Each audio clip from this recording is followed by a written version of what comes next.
நண்பா நம்மளுக்கு வந்து ஸ்மோக் என்ஜின் மேக் பண்ணதுக்காக நம்மளுக்கு ஃபஸ்ட்டு நம்மளுக்கு வந்து நிக்ரோம் வயர் தேவை. உங்ககிட்ட நிக்ரோம் வயர் இருந்துச்சுன்னா அது எடுத்துக்கோங்க. நம்மக்கிட்ட நிக்ரோம் வயர் இல்லை. ஸோ அதனால் நான் வந்து ஒரு பழைய சார்ஜரில் இருக்க அந்த ரெசிஸ்டரை நான் வந்து சுரண்டி அதுக்குள்ளே இருக்க நிக்ரோம் வயர் தான் எடுத்திருக்கேன். சப்போஸ் உங்ககிட்ட நிக்ரோம் வயர் இருந்துச்சுன்னா அது கூட எடுத்துக்கோங்க நண்பா. இப்போ நம்ம வந்து அந்த நிக்ரோம் வயரை நான் வந்து டூத் பிக்கில் வச்சு நான் வந்து இப்படி ரோல் பண்ணி எடுத்துக்கிறேன். அதுக்கடுத்து நான் வந்து இப்படி ஒரு காட்டன் எடுத்துக்கிறேன் நண்பா. இந்த காட்டனை நம்மளோட அந்த நிக்ரோம் வயரில் ஏற்றி வச்சதுக்கப்புறம் அந்த நிக்ரோம் வயரும் அந்த காட்டனையும் கரெக்டாக வச்சு நம்ம வந்து எக்ஸ்ட்ராவாக இருக்க காட்டனை வெட்டி எடுத்துக்கலாம் நண்பா.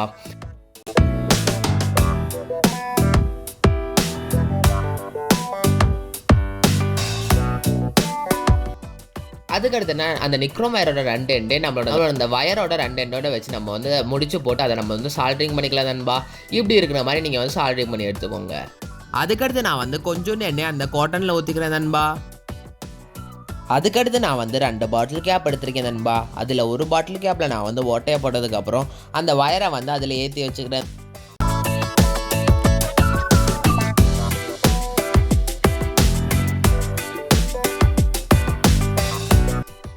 அதுக்கடுத்து அந்த பாட்டில் கேப்பில் ஓட்டையை போட்டுக்கிறேன் நண்பா. அதுக்கடுத்து நம்ம நிக்ரோம் வயருக்கு சுற்றினும் நம்ம வந்து காட்டனை வச்சுக்கலாம் நண்பா. காட்டனை வச்சு நல்லா கவர் பண்ணதுக்கப்புறம் நம்ம வந்து கொஞ்சம் எண்ணெயை அதில் ஊற்றிக்கலாம் நண்பா.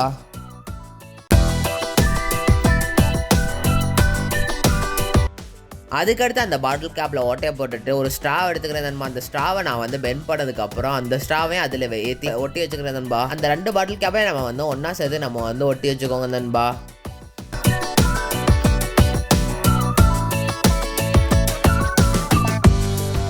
அதுக்கடுத்து ஒரு பாட்டில் கேப்பும் அதுக்கடுத்து ஒரு டிசி மோட்டர் எடுத்துக்கிறேன் நண்பா. அந்த டிசி மோட்டர் வந்து அந்த பாட்டில் கேப்பில் ஏறுற மாதிரி ஓட்டையை போட்டதுக்கப்புறம் அந்த டிசி மோட்டர் அதுக்குள்ளே ஏற்றி வச்சு ஃப்ளஷ் கிக் யூஸ் பண்ணி ஒட்டி வச்சுக்கோங்க நண்பா. இப்போ நான் வந்து ப்ரொப்பலர் தான் மேக் பண்ண போகிறேன் நண்பா. ஸோ அதுக்காக நான் இப்போ வந்து ஒரு பாட்டில் கேப்பில் ஏறுற மாதிரி ஒரு கியர் எடுத்துக்கிறேன் நண்பா. அதுக்கடுத்து குட்டி பிவிசி ஷீட்டை இப்படி வெட்டி எடுத்ததுக்கப்புறம் அந்த ப்ரொப்பலரோட விங்ஸாக வச்சு நம்ம வந்து ஒட்டி வச்சுக்கோங்க நண்பா. இப்படி 4 விங்ஸ் ஒட்டி வச்சதுக்கப்புறம் அந்த விங்கை வந்து அந்த மோட்டரில் ஏற்றி வச்சுக்கோங்க நண்பா. அதுக்கடுத்து நம்ம வந்து ஒரு பாட்டில் கேப்பில் ஓட்டையை போட்டு வச்சுருக்கோம். அந்த ஓட்டையை போட்டு அந்த பாட்டில் கேப்பை அதுக்கு மேலே வச்சு ஃப்ளஷ் கிக் யூஸ் பண்ணி ஒட்டி வச்சுக்கோங்க நண்பா.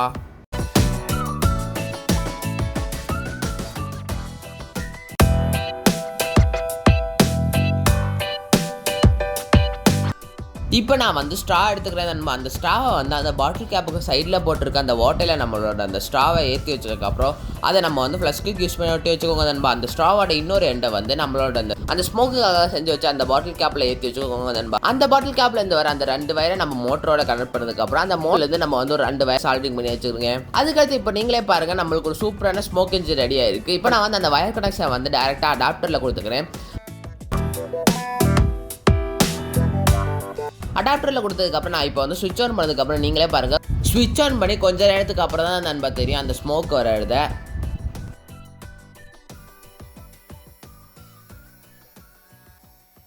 இப்போ நீங்களே பாருங்கள் நண்பா, லைட்டாக நம்மளுக்கு புகை வருது. அதுக்கடுத்து கொஞ்சம் நேரத்தில் நம்மளுக்கு வந்து நிறையா புகை வருது, நீங்களே பார்க்கலாம். சூப்பராகவே இருக்கும் நண்பா பார்க்கறதுக்கே. ஸோ இந்த வீடியோ ஃபுல்லாக பாருங்கள். உங்களுக்கு இந்த வீடியோ பிடிச்சிருந்துச்சுன்னா மறக்காமல் லைக் பண்ணி நம்ம சேனலே சப்ஸ்கிரைப் பண்ணி எடுத்துக்கோங்க நண்பா. நம்மளோட 3 சேனலான mister DC Tamil, mister DC Tamil vlog, mister DC ஐடியாஸ்ன்ற 3 சேனலை சப்ஸ்கிரைப் பண்ணலையா? மறக்காமல் சப்ஸ்கிரைப் பண்ணி பக்கத்தில் இருக்க பெல் பட்டனே கிளிக் பண்ணிக்கோங்க நண்பா.